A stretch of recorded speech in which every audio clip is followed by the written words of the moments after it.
Hey, deserving listeners, Love is Blind. Let's check it out. She has such a mature answer for everything. Yes. Like, Why so many questions? what are you doing? Can you stop the interrogation, please? I'm not. That's one question. She's I know it's too many What are you doing? What are you doing? Well, I'm engaged. I'm getting married in like 2 weeks. Okay, so they are at Milton's family place, and they are doing the normal routine of interrogating / asking questions of Lydia. Lydia seems to be handling it well, and they're asking about the age difference. And Lydia was talking about how she's never dated anyone even younger than her, let alone 6 years younger than her. And they were playing the comical music as there was this adult conversation, and Milton was in the corner looking like a teenage boy that was fiddling with his hands like an uncomfortable person. I couldn't tell if Milton was actually feeling like a boy or if he would be seen that way, because maybe he was just thinking or something. But then we see this behavior, and it seems to be a regression of some sort. So it's totally natural, and I was kind of worried about this, that as he enters the house of his family, he might have a role in this family that is that of a child. We tend to think of ourselves as having a consistent personality throughout any context, and that is not demonstrated in the data. Might someone have that experience? Maybe, but it's unlikely. We are social creatures. We are systems creatures. We are context creatures. And for Milton, as a product of whatever context he's in, to at least to some extent, as he is in the pods, he's thinking of him, he's in a role with a lot of other people that are older than him. So he might kind of gravitate to that way of thinking and that way of being and feeling and acting. And so he came across like an adult. He would date like an adult. There were some child or some playful things about him, but if I didn't know his age, I wouldn't have thought of him as particularly young or anything. So then he enters the family home, and I was worried that given that their age differences, but it doesn't seem to be a problem now. It seemed like it was something that Lydia was really focusing on in the beginning. But I was worried that he would regress back to that place, not only because he's going there, but also he's being treated that way. He didn't seem to be treated that way, but he seems to be going. So if we didn't know his age in this moment, we might assume that he is a lot younger or an immature early 20s individual. You know what I mean? I'm not saying all 20s something. I'm just saying like an immature version of a younger person, younger adult. And he's not doing anything horrible. Maybe this is just playful, but the way he's asking, plus in terms of the edit, there really wasn't any sort of threat. And this is something that teenagers will do, right? They'll get insecure because there's focus on them or there's some sort of threat. And instead of dealing with it or just soothing themselves, they will just try to shut it down. Like, stop looking at me. I mean, he's kind of having that communication right now. I'm going to take a guess and say this won't really threaten their relationship. They seem strong, but when we see these kind of scenes, I always wonder, like, are they just saying these things because, but we haven't seen them fight. So that says something, but I don't know what it means. I think that the relationships where at least as a viewer, where we didn't start with them together, Lydia was going after Izzy, and we didn't live with these two in the pods as a couple from the beginning. It always just feels like it's doomed, like it's not real, like one person isn't fully in it, or they just decided to go to the next phase to be on the show. But on the other hand, they seem to be getting along well, and if they wanted to just be on the show, you think they would drum up more drama so they could be seen or something.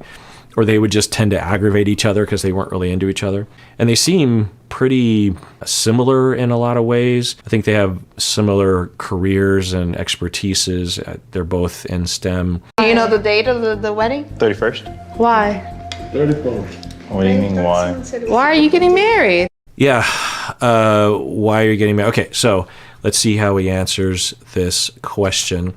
They've been asking Lydia tougher questions than this, and she has had answers to it.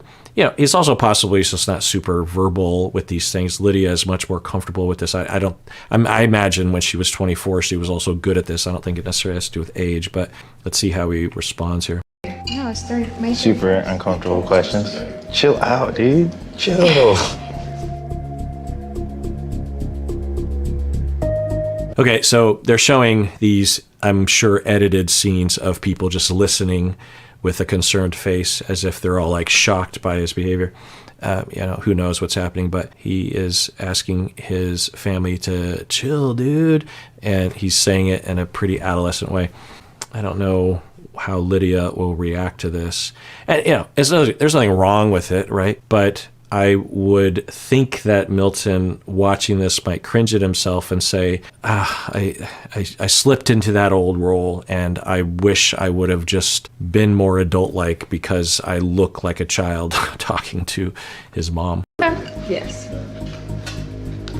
What was his response? Sorry, I didn't hear. I had to ask her to He chill said he out. loves you. Why are you getting married? I didn't even know you were thinking about marriage. I mean, So this is kind of exciting. And it is something that you would be concerned about as a family member, that, wait, so you're 20. I always get the impression that the family don't even know necessarily why they're leaving for a while, because they always seem like, so where were you? What? If I were going on a show, I'd be, well, maybe they can't tell people. Anyway, point is that it's normal and responsible and loving, perhaps, for a family member to be like, wait, so you're 24, she's 30, I just met her, you're just about to get married, I've been, a part of my life with you, raising you, has been wondering about a number of moments, including this one, and I really don't want you to get hurt in a situation like this. Marriage is a big deal. Again, you're 24. And he comes across in the pods as being pretty mature. He's not so much now, but 24 is pretty young. And I have people in my family that are older than 24 that if they came to me telling me that they were on a reality TV show, I come to think of it, I would have an aggressive, hostile reaction, but I would have a very concerned reaction. I'd be like, okay, you're 24, you can live your life, you have all the power. I'm terrified. Can we talk? I have a lot of questions. So, so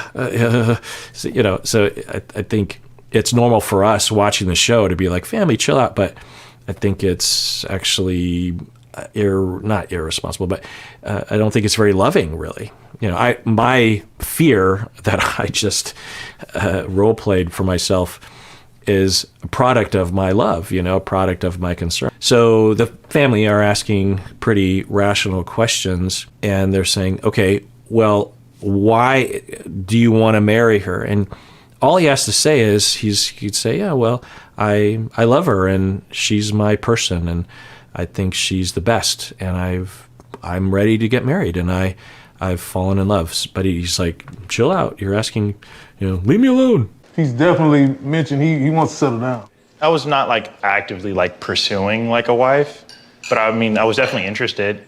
Well, how did it just pop into your noggin and say, now's the time, today is the day? Because it's phony. No, it's not. Yeah, that would be at least a question mark. I don't think I would just assume that it's phony.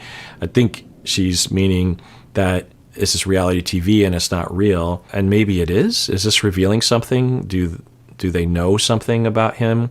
It doesn't seem like they do. Maybe Milton, before going on, the pods, tells his family, look, it's just this phony thing. I'm just da-da-da. So, Did she just reveal something? I mean, the way it looked, it just looks like she's assuming and doesn't really know. And that would be a fair assumption. For us, when we watch this, we're just like, well, yeah, people meet on this show and they get married all the time. I mean, Cam and Lauren and, Zach and Bliss and Kwame and Chelsea and Brett and Tiffany.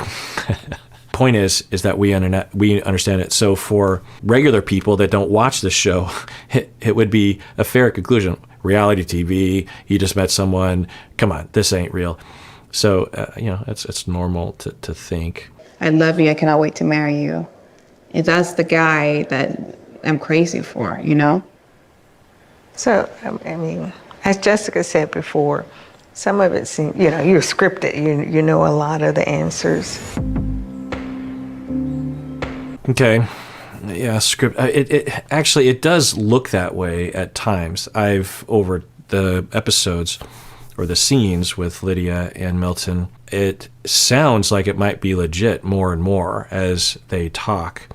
But I remember for a while thinking that, at least from Lydia's side, it just seemed like the enthusiasm that she had for other things in her life, whether it be Izzy or for, you could even say Uche and Aaliyah, wasn't there with Milton. It seemed kind of dead in the eyes as she's saying, I love you and I want to be with you. But the more I see of her and hear from her and hear the way they talk about there are certain ways that people talk about each other and then they eventually say no at the altar, right? We don't know if they're a no, but we're not hearing a yes yet. And sometimes it's editing, right? So, I think that it's fair to wonder, but the fact that she's just assuming that it's phony and that Lydia is lying right now is notable, but maybe it is. Maybe she's right. But if she doesn't have any reasons, solid reasons to believe this, what if she's wrong? What if they do get married and that you begin a relationship with your daughter-in-law in this way is, that's not advisable.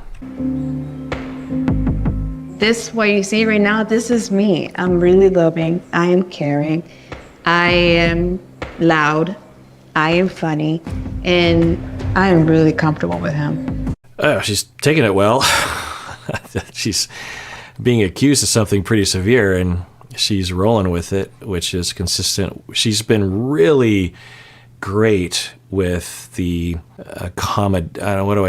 the diplomacy / charm from the beginning. She had a really great demeanor when they were first meeting each other and doing all the right things in my book. If I had just met her, I would be at ease with her charm. So I will commend her for that. There's another possibility, and this is a long shot, of course, I don't know, but that the mom is picking up not only on Lydia's desire to be on the show and lying about wanting to be with Milton, which would be, quite an accusation, but that the mom is picking up on something else with Lydia that is consistent in a lot of contexts, not just this one, where Lydia, the way she talks, there's something, I don't know, it's hard to know, obviously, and there's no way for me to be confident in this intuition or sort of hunch that I have based on all the observations that I've made of her, that there seems to be something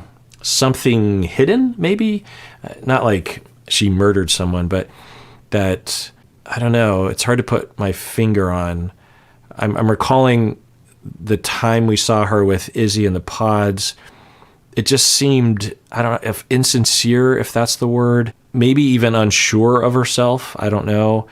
The way she was with Aaliyah, the way she was with Uche, both when they were being nice and not nice to each other, the way she is with Milton, there seems to be something like, I don't know how to describe it. Yeah, insincerity, not that she's lying, but that she might not even know, who she is or what she wants. And so she's like living life, assuming like, well, this is probably what I should be doing, and probably enjoying herself to some extent along the way. I don't know. Or she feels like she has to be a certain kind of person. I don't, it's just a hunch. That's probably, there's certain hypotheses that I have where I'm like, it's a pretty good chance I'm in the ballpark. This one, I really don't have any idea. I just thought I'd throw that out there, that the mom might be picking up on. I don't abide by your expectations. I would never put expectations on you. It sounds like you did. All I wanted to tell you was like an example of like a time that I didn't feel like comfortable, which is my own fault. Do you think that I feel comfortable? Do you feel that I feel comfortable? Okay, so I've been watching this fight for a while, and I didn't really know what to say, but I will say something now, which is that he was telling her that he didn't like the way that she handled the fight with Uche, and it bothered him. It wasn't the way that he would have done things. And it's hard to know what he meant exactly. You could imagine from Lydia's perspective, she could interpret that as, look, I was defending myself in the way that I wanted to, and you're telling me that I can't do that? You're inserting yourself. Uche was coming at me, and I was dealing with him, and I don't regret it at all, and you're telling me that I can't do that? Or was he saying, I didn't like the way that you handled it because it affected me in this way? Or I don't know. They didn't really go into detail. That would be what I would want to drill down on, because, looked at one way, it's him being controlling or talking about, criticizing something that really isn't his responsibility. On the other hand, it could be, understandable that he was put off by the way that he was treating him, because, she was saying, she was pulling him away, and he was like, hey, give me a second, trust me. And she was no, and she was being really in his face about it.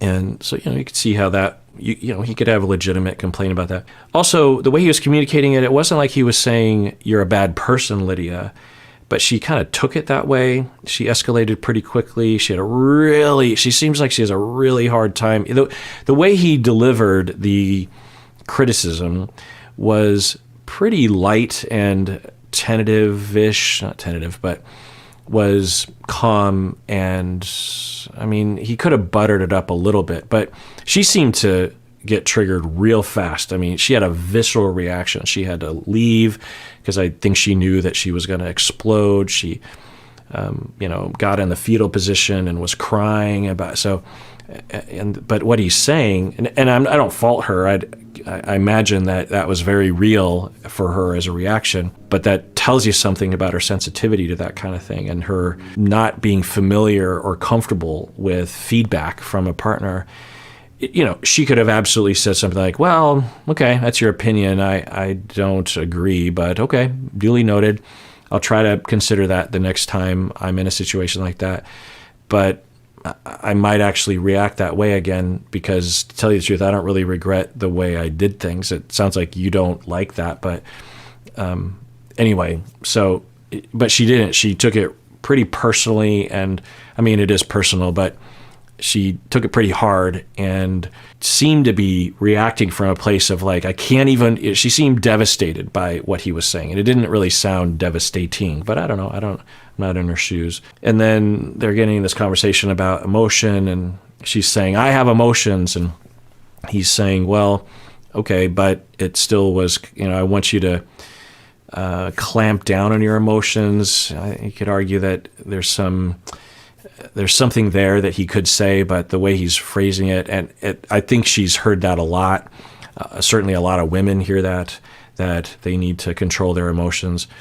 Certainly there's a lot of messages in our society that people, maybe women in particular, are too emotional, which is complete bullshit. And so she has probably heard that a lot and is upset. She kind of accused him of having no emotion, and so she comes back to the table, and she's still upset about it, and he's holding to it. And he tried to give her something like, hey, it could be me, is what he's saying. He tried to sneak that in, but I don't know if she heard it. He could emphasize it a little harder. But this would be concerning if you're Milton of like, okay, fine, maybe I was a little overly critical, but Jiminy Crickets, you can't being able to handle feedback from your partner is a very important thing. And when you have interactions like this, when you're Milton, again, maybe Milton was being too sharp or something. If you have someone that just completely flies off the handle and is super triggered and angry and upset and accusatory and hostile, well, what do you learn if you're Milton? You learn, I can't give her any feedback. We can't even begin a conversation about it, because I'm going to be suffering for a long time, and she's going to dig in. She's not going to ever hear me. It's very important. And with my couples that I work with in my office, I learned early on to frame it as requests, because that's how I would frame this. It's a different way of saying it, right? It's not like a criticism, but a request. So I would sort of shape or corral the Miltons in my office to word it in a request rather than a criticism. It's different, right? It's like, hey, the next time we're in a situation like that, for my sake, given how I operate and how I feel about things, if you could please do it this way, because that's usually what we're talking about, or a request for validation or something. Instead of saying, you never validate me, can you please validate me? That's a very different communication. It comes from a different place as well. It comes from a place of being open to the possibility that they can deliver. If you don't believe that someone can deliver, you might just criticize because you have them in your sights and you're just going to let them have it, hoping that they will respond as if it's a request. But usually criticism is not received as a request. We can interpret it that way, of course, and it sometimes is best to do so if you are differentiated. But anyway, when they first started talking about this, I thought this should be okay, but it's spinning out of control really fast. It almost seems like they've never really had a conversation along these lines, which, this doesn't bode well. Yet again, you're pointing fingers at how I handled that particular situation. Why does it even matter? You went ahead and did whatever you wanted to do. And I'm sorry that I've done things that you don't like. But that's me. This is me. Yikes. Even if you think that it's unfair for someone to ask you to consider something in the future or something along those lines, even if you think, I don't know about this one, to just say, I'm never going to change. People will say this on reality TV shows. Is this like a thing that people say? I think she even said, you're asking me to change, and as if that's a bad thing. If yes, he's asking you to change, and you'll ask him to change. In fact, the whole conversation up until this point was criticizing him about his cleanliness and him throwing towels and clothes on the floor, and he pushed back, but eventually he said, "Okay, I'll try," or something like that. You're asking him to change. You're not asking him. I think what people are saying is, you're asking me to change who I am. And that's not, I don't think that's what he's asking. What he's asking is to just consider his feelings the next time you choose a behavior. That's not changing who you are. It's adding my feelings to your future decision-making process. And that's usually the way I frame it. Because no one in Lydia's shoes can promise that they're never going to do it again, but they can promise to try to consider the other person's feelings as they begin to plan to act in a situation. And usually that's all you need, For me, that's all I need when I'm in a situation like this. I don't need someone to be perfect in the future or to change who they are or to never do it again, but I just want my feelings to be considered as they take those actions, and then say they take the actions in the future and it still bothers me, but they tell me, well, I was thinking of you, believe me, and I didn't want you to be inconvenienced or bothered or hurt, but I had to do it this way. It's usually all that's necessary. Sometimes you're in Lydia's shoes and you're in an impossible situation where he's just like, well, I want to account for Milton, but I also have to do this other thing. It's all about consideration and care and love and thoughtfulness. But what she's saying is, I'm never going to change who I am. Now, usually that's because someone has been over-criticized or something, hurt in some way, and they had to dig their heels in to hold on to some sense of self-esteem. It takes a lot of self-esteem to be able to handle requests and feedback and criticism, to say, oh yeah, maybe I'm mostly good, but I still have some work to do.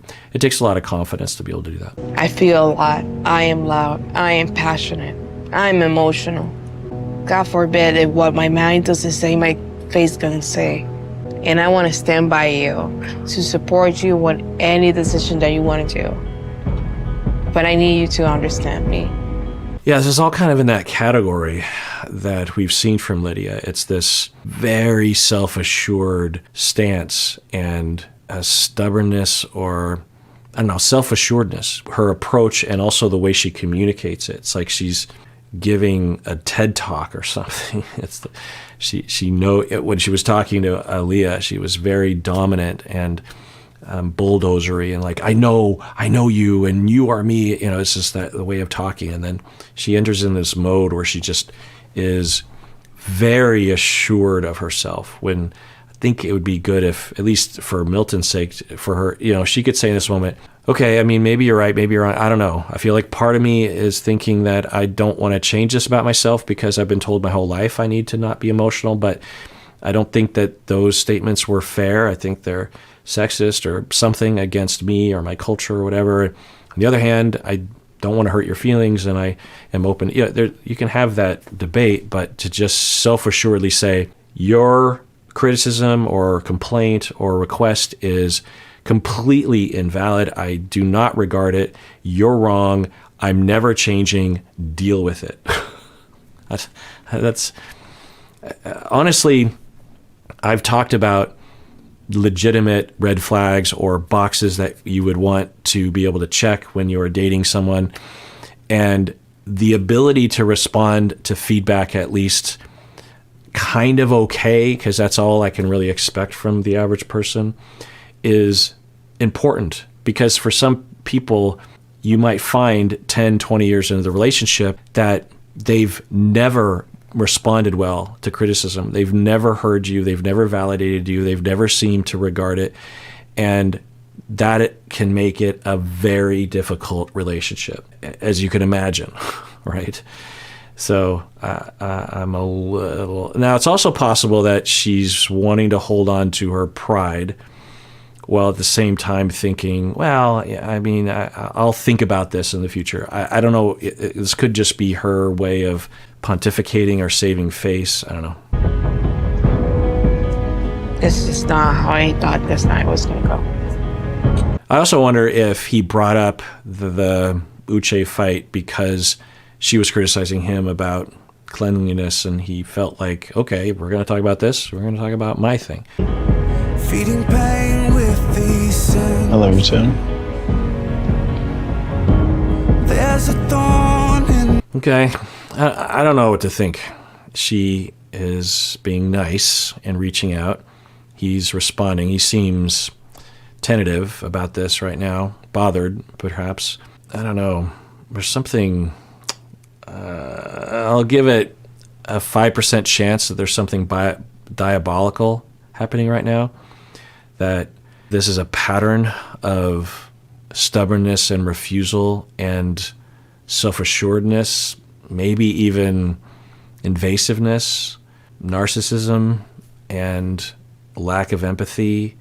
As long as I'm allowed to criticize you and you're worshiping me, everything's fine, and I'm going to put you in your place and shut you up, you're going to shut up, and then I feel safe, and then I can come to you and be nice to you. I mean, I don't want to think that's happening. I don't think that would be accurate because that'd be pretty out there, but it is a possibility given what we just saw. There's also a possibility that overall she's very caring and open. Maybe, like I said, maybe even she hears Milton in her way, hopefully.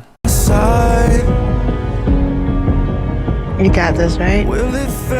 Now, I also want to be clear that Milton's complaint or criticism of her isn't necessarily devoid of problems. The things he was saying about emotion and stuffing it and all, there are issues there for sure. I don't know exactly what he meant by it. I'm guessing, like I said earlier, that he was just embarrassed about the way she was, dragging Milton away, and the way that she became very triggered by it. So I think it's valid to me anyway that he could be upset that she was refusing to listen to him as she was physically dragging him away. Well, he's like, give me a chance. It's okay. Hey.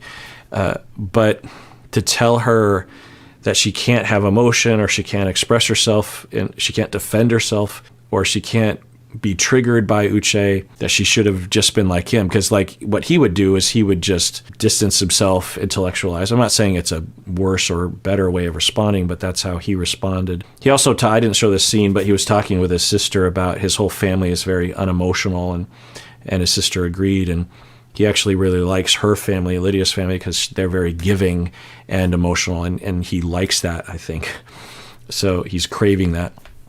So, I'm not saying that his criticism was on the up and up. There are issues, and you could claim that there's some sexism in there, and I don't know, maybe even some other kind of isms. I'm not sure, but the larger point to me is that she would do well to create a routine around having some openness, not that you give in, but that you at least can have a conversation around. I mean, basically, I guess what she did was do exactly what he was saying he didn't want. He was, requesting / criticizing for a past incident in which she flew off the handle and got stubborn, and then she just did it again.